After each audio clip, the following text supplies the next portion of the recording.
Hello and welcome along to this week's edition of HK Direct. We've got plenty to cover on today's show. Here's exactly what's in store. The feature race is the Chevalier Cup, featuring Booming Delight back up to 1,600 metres and 50-50, who's been in very good form this season. The selected international runners have been announced for this year's Hong Kong International Races featuring Highland Reel. And we reflect on Akeed Mafid's winning the 2013 Hong Kong Cup with his trainer, Richard Gibson.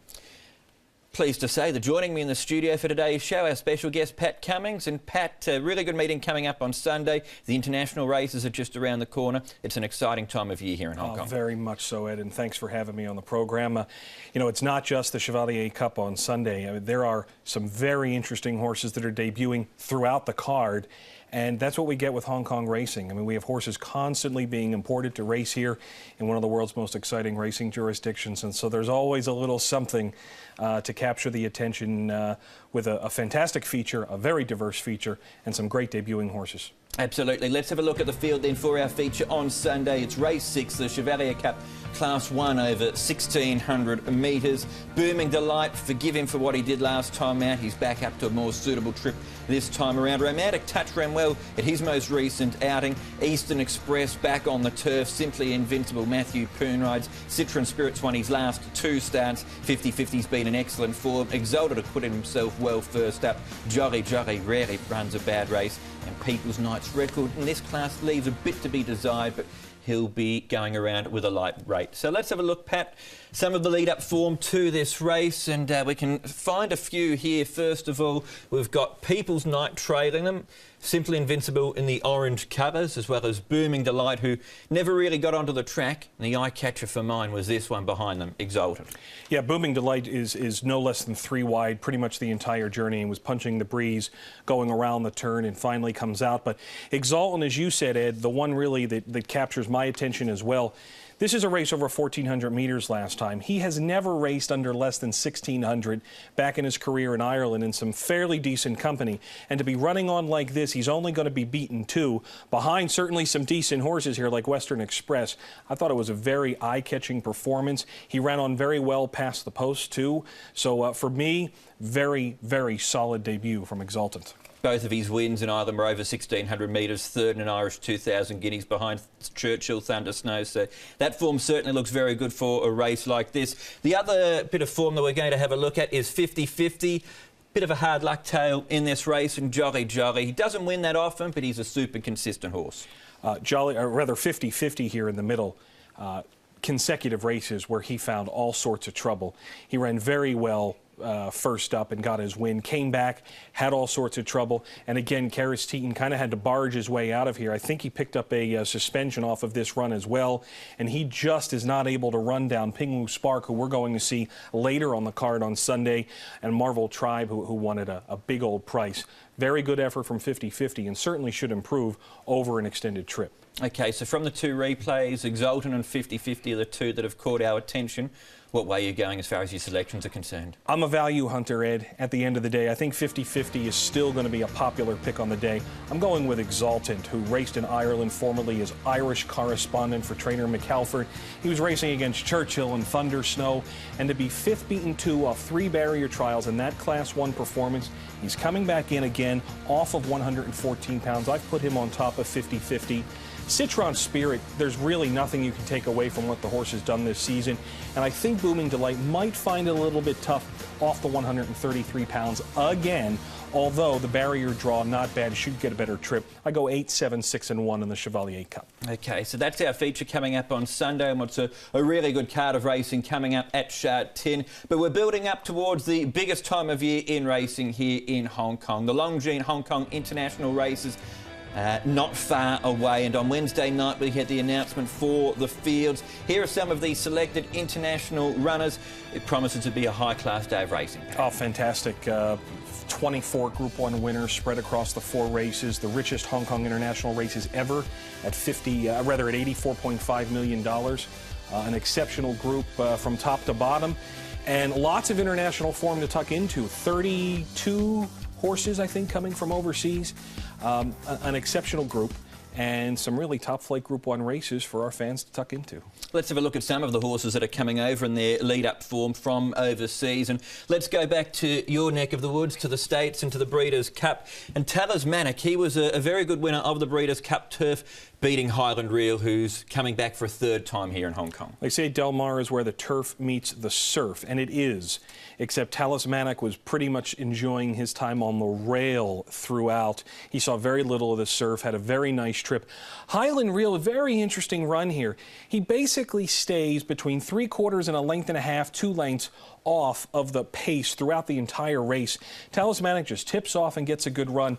I got the feeling that Highland Reel was kind of stuck on the inside. He was stuck in behind horses. If he had been out in front and allowed to dictate his own pace and done what was done last year in the Breeders' Cup Turf when Shamie Heffernan just led them on a merry trail, I think the results might have been a little bit different. So seeing both of these will be very interesting. Highland Reel back for his third Vase, and it will be his last race. Absolutely. He won it a couple of years ago, second in a memorable Vase last year behind Satono Crown. So there are a couple of runners heading towards the Vase. Let's have a look at the Sprint, which will be the next international race. And we've seen Lord Kanaloa from Japan win the Sprint before. We've got Once in a Moon and Let's Go Donkeys, a couple of the Japanese runners coming over here. This is the Sprinter Stakes. From a Hong Kong point of view, Blizzard also contested this race and wasn't beaten far. Did not have an easy run of it, Blizzard, either. He got shuffled back at the start and came on Once in a Moon on the lead here.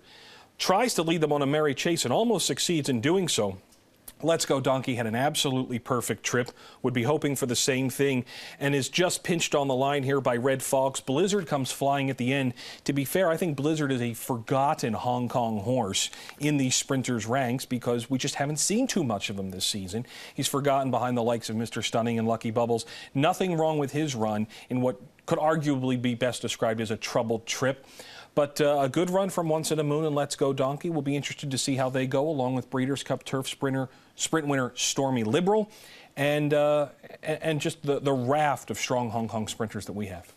The fact, too, with our sprinters, Blizzard's not one of our A-graders, I think it's fair to say. The fact that he got that close to some of Japan's better sprinters, do you think that bodes well for our horses? Well, Red Fox has franked the form. Red Fox is a consummate sprinter there, has done well from 1,200 up to 1,600.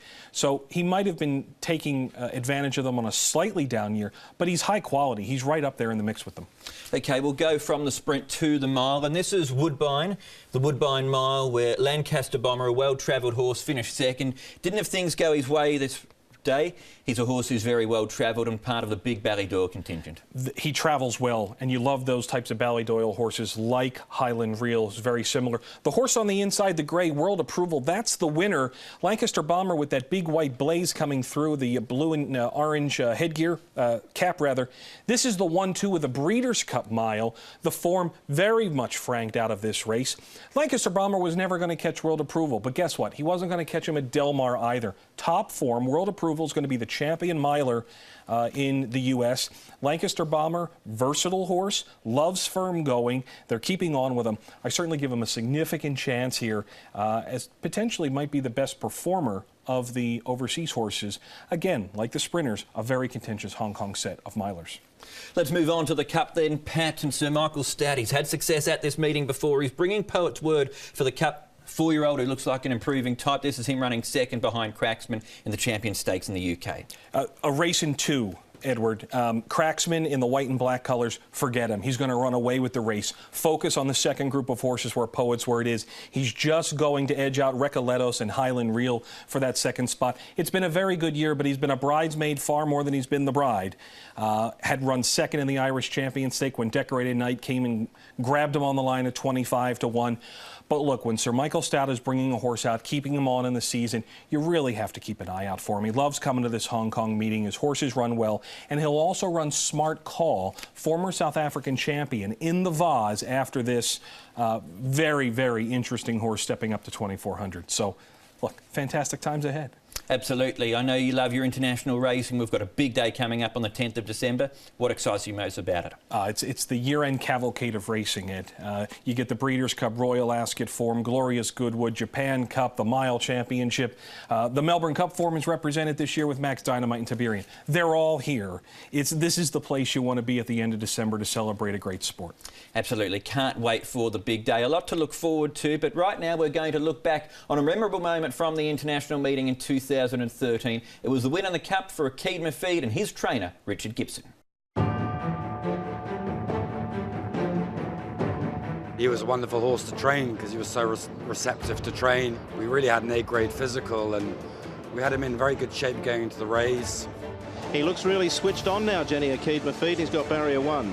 He looks fantastic in his coat at the moment. He's always been a strong-necked or strong-bodied horse all over, very burly type, but he looks good. Military Attack goes in.